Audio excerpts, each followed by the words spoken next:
Ok, donc les dips. Bon, essentiellement, il y a plusieurs façons de réaliser les dips, mais faut rester simple. D'accord? Donc, on veut ici des dips avec lesquels on est à l'aise, d'accord? Avec lesquels on peut réaliser une amplitude complète et avec lesquels on peut réaliser le mouvement sans douleur. Donc, encore une fois, il y a plus ou moins deux manières de faire. Si on essayait d'être un peu plus sur la performance, un peu comme on peut retrouver au street lifting, on aurait une variation ici qui nous incite à finalement incliner un peu plus le buste ici avant de remonter. Donc ici, j'inclus un recrutement un peu plus important autour des pectoraux. Je stabilise un peu plus mes épaules et c'est ce qui me permet d'aller chercher la performance. C'est ce qu'on retrouve également notamment en street lifting. Il y a une version un peu plus bodybuilding, on va dire, où on va chercher l'étirement musculaire et qui se retrouve être un peu comme ceci du coup, où j'essaie d'être le plus droit possible et où je vais vraiment chercher l'étirement musculaire autour des pectoraux notamment pour aller chercher un maximum de stimulus ici avec moins de charge.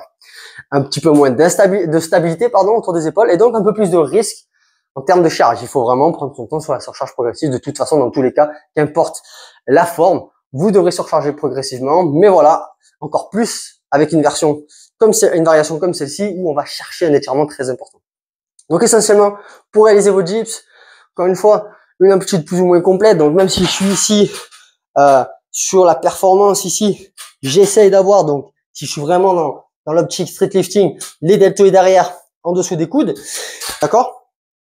Et si je suis en bonne santé, que j'ai aucune douleur et que je vais pas forcément vers la performance, et je vais me diriger plutôt vers, on va dire, le stimulus musculaire, alors je n'hésite pas tout simplement à aller chercher le plus bas possible avant de remonter en soufflant, d'accord? Donc je suis ici, j'inspire, je descends, je remonte en soufflant.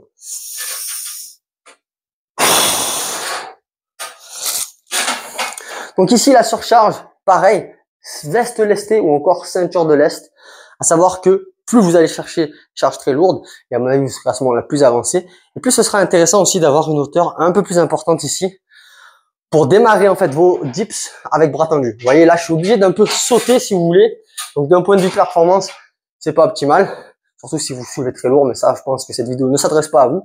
Essentiellement, vous auriez un support un peu plus haut pour démarrer vraiment bras tendus avec toute la charge que vous auriez entre vos jambes. Non, je ne parle pas de vos bourses.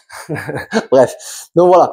C'est juste ça. Essentiellement, on veut réaliser un mouvement ici avec une amplitude complète et surtout sans douleur. On respecte le schéma prescrit dans le programme. PS.